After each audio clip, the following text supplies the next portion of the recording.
What is up, everybody? It is I, Ronin, and today I'm coming at you with a learning how to play for Code Talkers. If you don't know what Code Talkers are, they are kind of the brains for attacking this deck.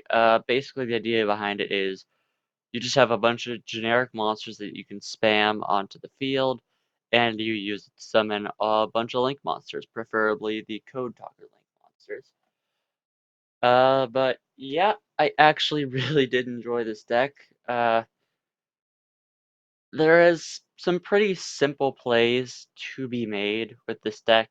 It's not really the most complex thing in the world, but it is pretty cool. Mostly focuses around these dudes, the code talkers. I found transcode to be the most useful, but I will get into that later. But let's go ahead and start with the deck profile, and it might be well, okay. I'll go over them pretty simply because the whole point of the deck is just to dump a bunch of monsters onto the field. So you have Lady Debugger, and when it's summoned, you add a level 3 or lower Cyberse monster from your deck to your hand. Free Balancer Lord, who can let you pay 1,000 life points to get a additional normal summon of a Cyberse monster, and if it's banished, you can special summon level 4 or lower monster from your hand. So that comes up if you're using like a Signet backdoor, which is a pretty cool combo with it. Cyberse Gadget, sorry. When it's normal summon, it lets you revive a level 2 or lower Cyberse from your grave, and when it's used as link material, you can summon a gadget token to the field. Widget Kid, when he is normal or special, it lets you special summon a Cyberse monster from your hand in defense position. We have Code Generator, and I guess I'll have to talk about him and Microcoder together because they both have a similar effect that if a monster on your field is going to be used as link material for a Code Talker Link monster, you can use these guys from your hand each. And they both have unique effects when they're sent to the graveyard. Code Generator lets you dump a Cyberse monster with 1200 or less attack from your deck to the grave, and Microcoder lets you search a Signet spell trap. They have other effects when they're sent, if they're sent from the field. Like example, Code Generator lets you rota the monster it's send instead, and Microcoder can then also search for a level 4 lower Cyberse monster instead. So they're both very good to have it free because any normal summon, which is any of our monsters, plus them will lead you into further plays. Now for the rest of our monster lineup, though, it's mostly just special summons like a backup secretary. If you control a Cyberse, you can special summon it from your hand. Defcon Bird can be special summoned from your hand by dumping a Cyberse monster from your hand. Cyberse Converter can be special summoned from the hand as long as you have a Cyberse monster. And then Dot Scraper, if it's sent to the graveyard, you can special summon it, and if it's banished, you can special summon it as a hard once per duel.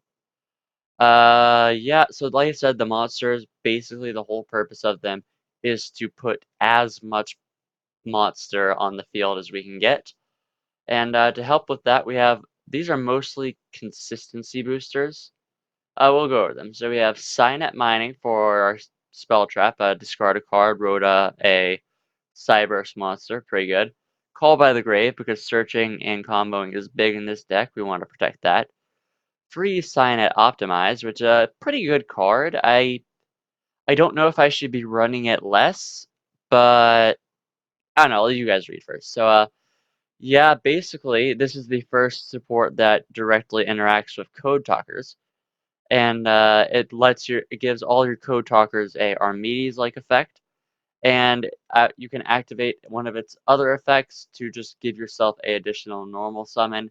However, you are locked into Cyberse monsters from the extra deck for the rest of the turn, which is pretty great because we only have Cyberse monsters outside of like Borals.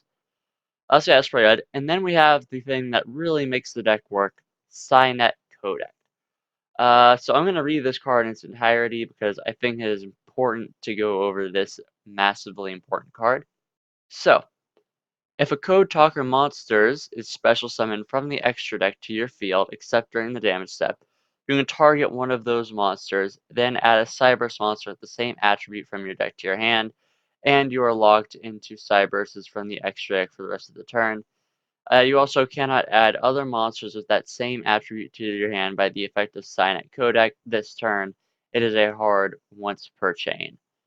So yeah, basically what this does is it just gets you searches. So if you open with a way to get to like Code Talker plus Signet Codec, and you make the Code Talker by activating the Signet Codec, you'll then be able to search your microcoder, which will let you go into transcode is usually the go-to boy as far as the code talkers go. And then you would be able to just get a search off of that, maybe Signet Conflict or Optimize if you're worried about that. And then you'd also be able to revive the code talker that you went into to protect it and your transcode. So yeah, it's pretty nuts actually what this card can pull off sometimes. With the proper deck, this can really pull its weight basically. But yeah, and now we have the last of our main deck cards and the last of the Code Talker support, Signet Conflict. It is a Infernity Barrier that is good, though it's active as long as you have a Code Talker, but it also has the additional effect of that your opponent cannot activate cards or effects with the same name as the negated effect till the end of the turn. So yeah, it is searchable by microcoder. I like running it too, just in case we draw some. But yeah, it's really good, and I don't think you need it at free, but it is definitely fine at 2. Now for the important part of our deck, the extra deck. So we have a Link Karibo, a Talkback Lancer, 2 Code Talkers, 1 Inverted Code Talker, 2 Update Jammer, 1 Unicorn, 2 Transcode Talker, 1 Xcode Talker, 1 Shooting Code Talker, 1 Decode Talker, and a Boral Sword and a Boral Load.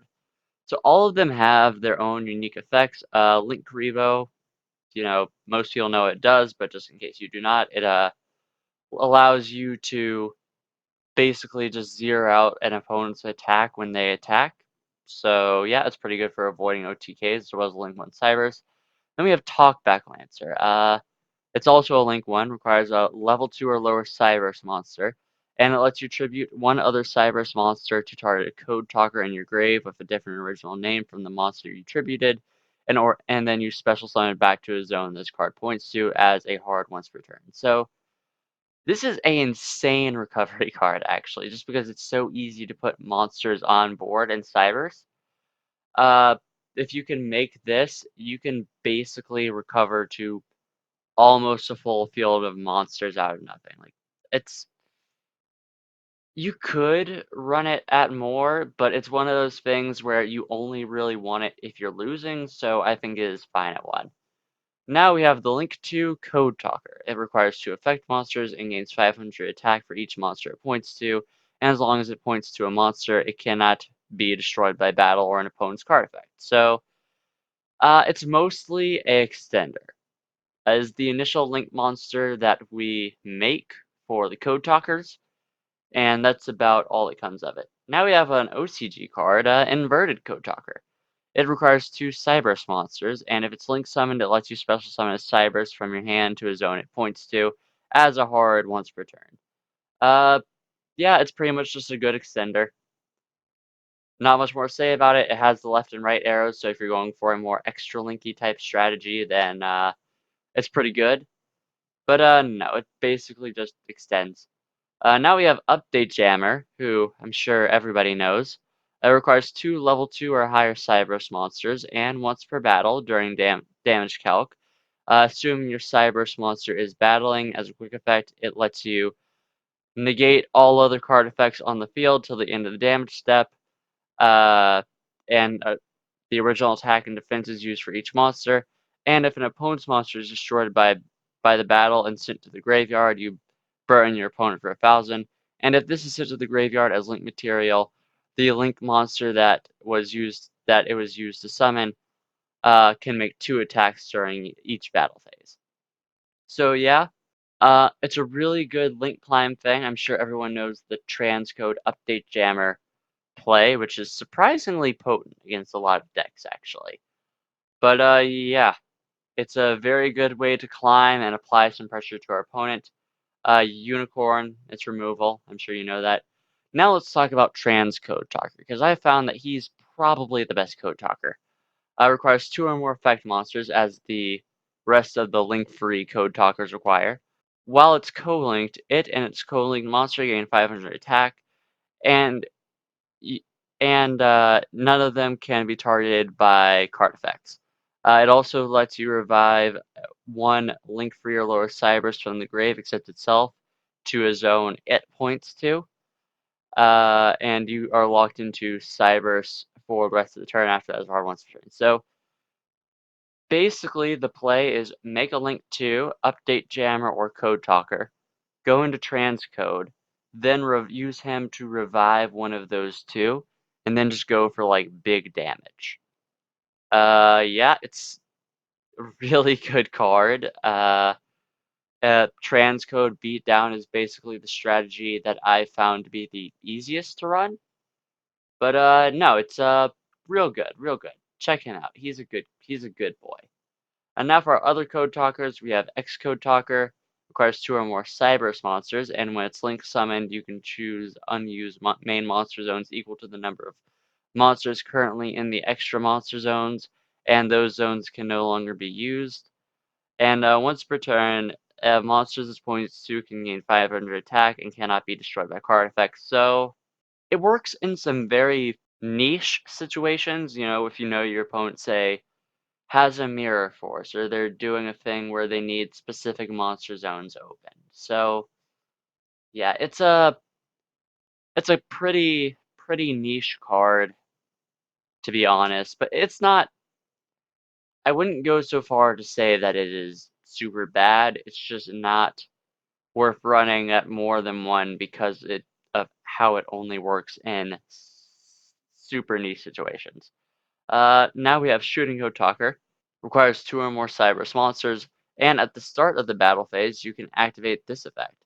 And now during the battle phase, it can make an attack on your opponent's monsters up to the number of monsters that it currently points to, plus 1. But this turn, when it attacks at your opponent's monsters, it will lose 400 attack during damage calc only. And at the end of battle phase, you can draw cards equal to the number of monsters card destroyed by battle this turn. So it's a good way to clear the field by battle as well as regain some resources. So yeah, it's just kind of solid. It's a really solid card for battling. And now we have Decode, which I am sure you all know. It requires 2 or more effect monsters and gains 500 attack for each monster that it points to. And when an opponent activates a card or effect that targets cards you control, you can tribute one of those monsters to negate and destroy that card. So yeah, it's the original Code Talker pretty much, and it's still pretty relevant. Again, it sort of falls into the category of Xcode of good but niche. So you probably don't want to max out on it unless you're just looking for something generic to use. But yeah, it's a decent card for some situations. Now we have Boral Sword, it OTKs, and we have Borreload, it steals monsters. I feel like these 2 are so ingrained in Yu-Gi-Oh! At this point that I don't need to go over them super heavily outside of like what they do. And not like their effect, but what they actually do. But yeah, so that's the whole deck. Like I said, the main point is basically to dump a bunch of monsters on the field and then summon Code Talkers and such from the extra deck. Real fast, let's go over the side deck. We have free Kaijus for those going second times. Free Code Radiators. It is also like microcode and code generator, whereas it lets itself be link material from the hand. And when it is used as link material, it lets you target a face-up monster your opponent controls to change its attack to 0, and its effects are negated. And if it's used on the field, you can target 2 monsters instead.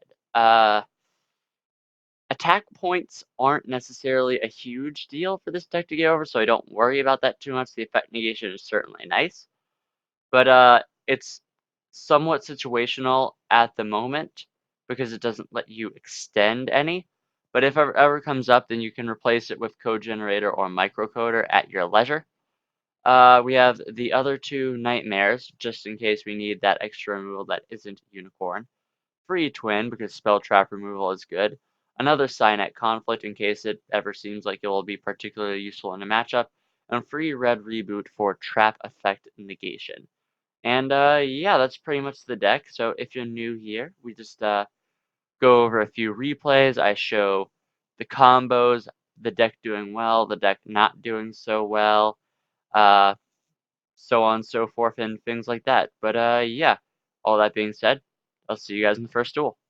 Okay, welcome to the first game with Player. We are the mainframe. And I just took a look over his deck, and I didn't see this wrong seeing this replay, but it's a weird, like, Earth giant ballpark stun thing, and it's kind of cool. I do like giant ballpark as a deck.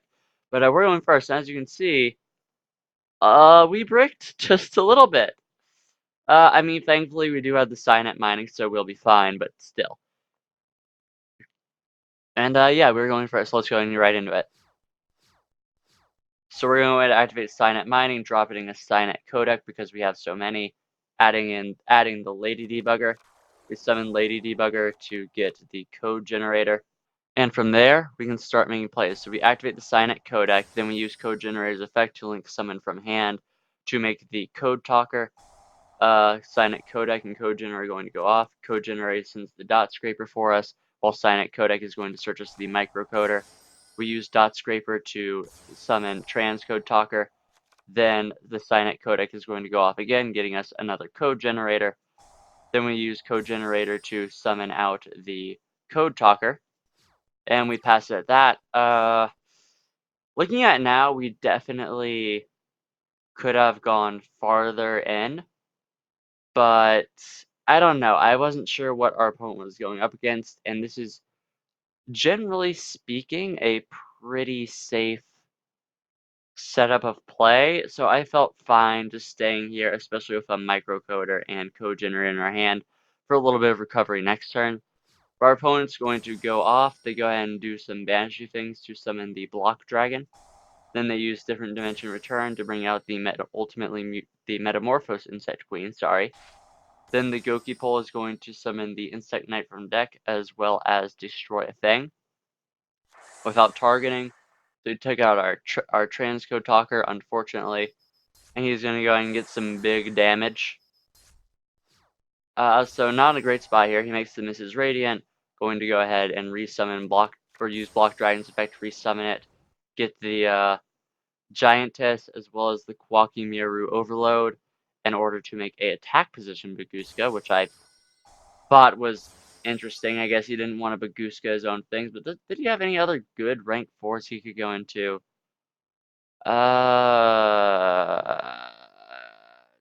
Do you have good rank 4s to go into?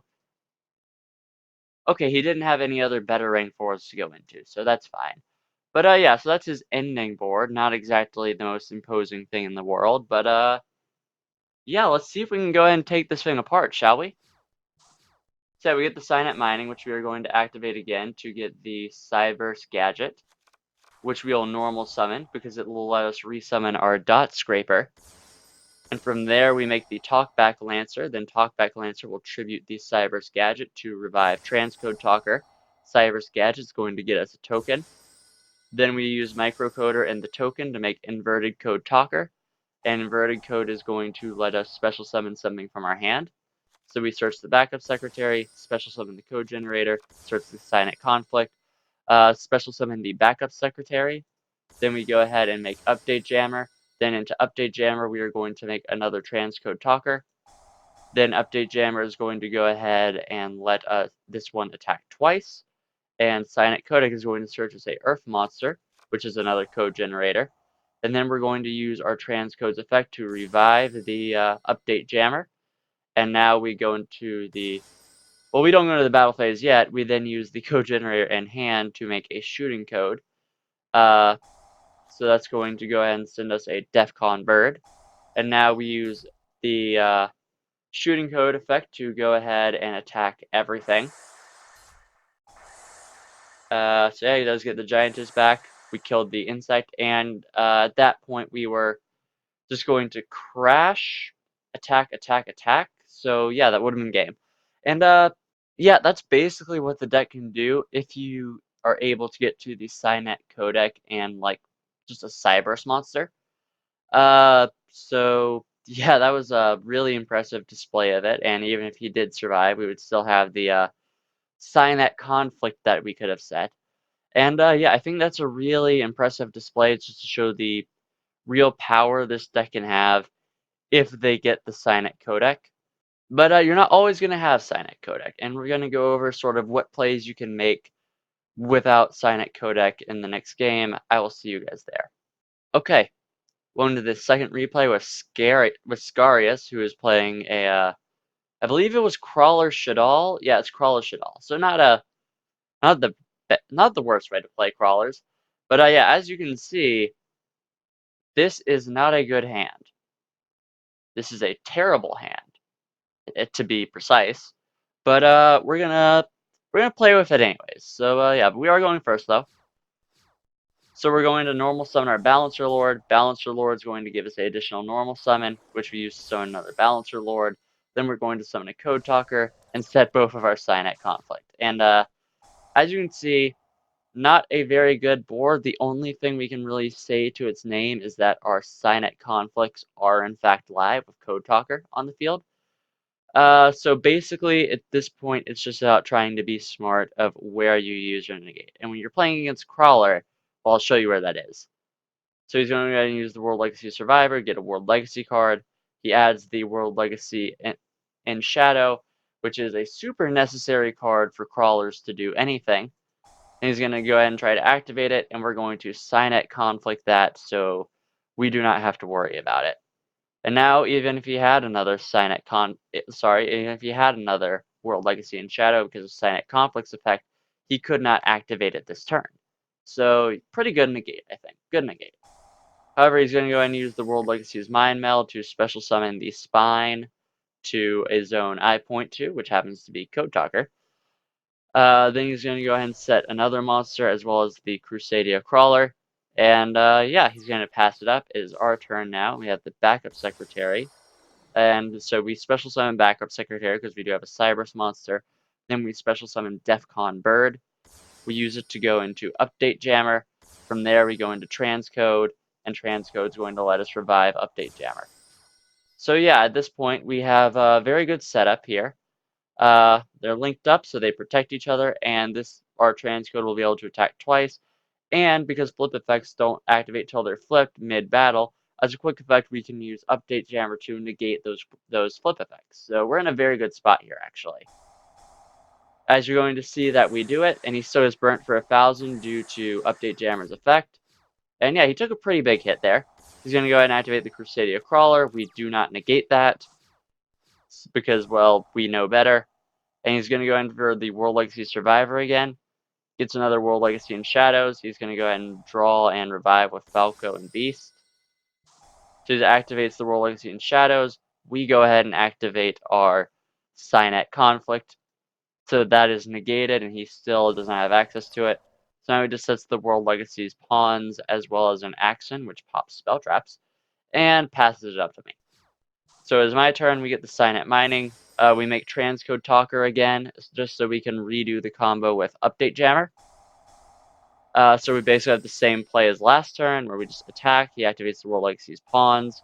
We go ahead and negate with Update Jammer, and I didn't realize this would happen, but the Crusadia Crawler actually goes back to the spell trap zone. I did not know that would happen if you negated that effect. So, I mean, yeah, that was kind of neat. I wasn't expecting it, but so yeah, we again basically the same turn as last time.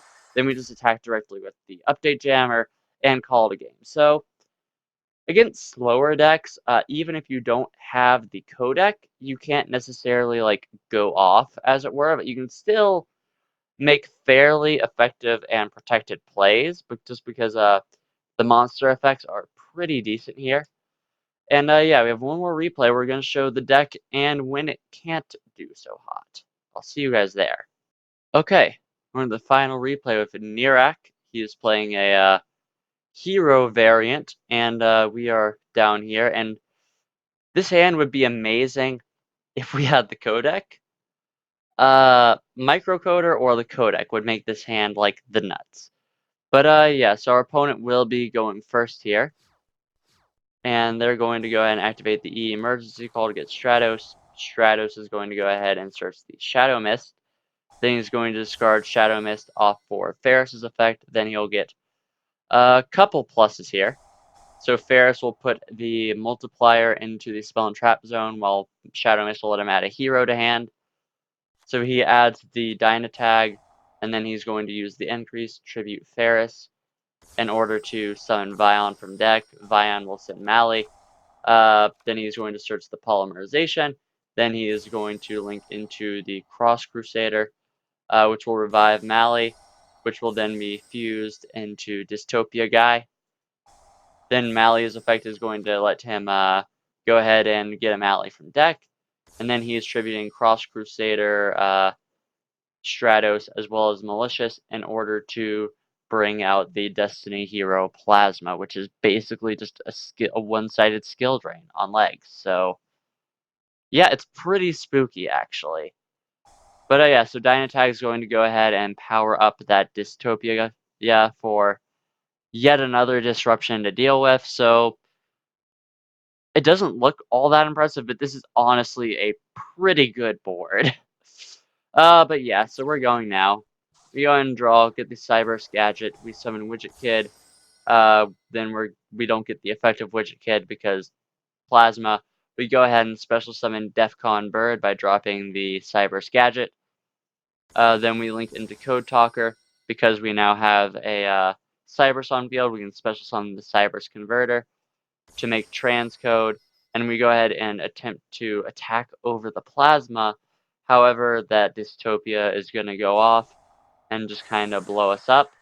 And now is our opponent's turn. And he summons the Vion. Vion sends Shadow Mist for a search. Searches the Honesty Neos and the Fusion Substitute. This goes for some attacks and drops the Honesty Neos for game.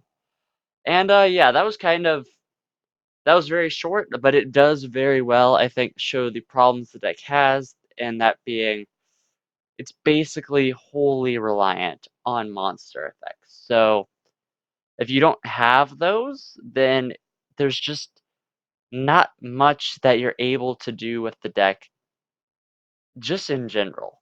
So but yeah, that was the deck. Honestly, I had so much fun playing this. Like I usually hate decks that just like rely on the extra deck a lot. But this one was a slightly different case. I had a lot of fun playing it. I think the Code Talkers are actually really cool monsters, and as you saw, they can go insane with Cyanite Codex. So yeah, no, I think it's a cool deck, but let me know ways I can improve it, things I did wrong, things I did right, so on and so forth. And yeah, all that being said, like if you liked, comment if you have something to say, and subscribe if you want some more. This has been Ronin, signing off.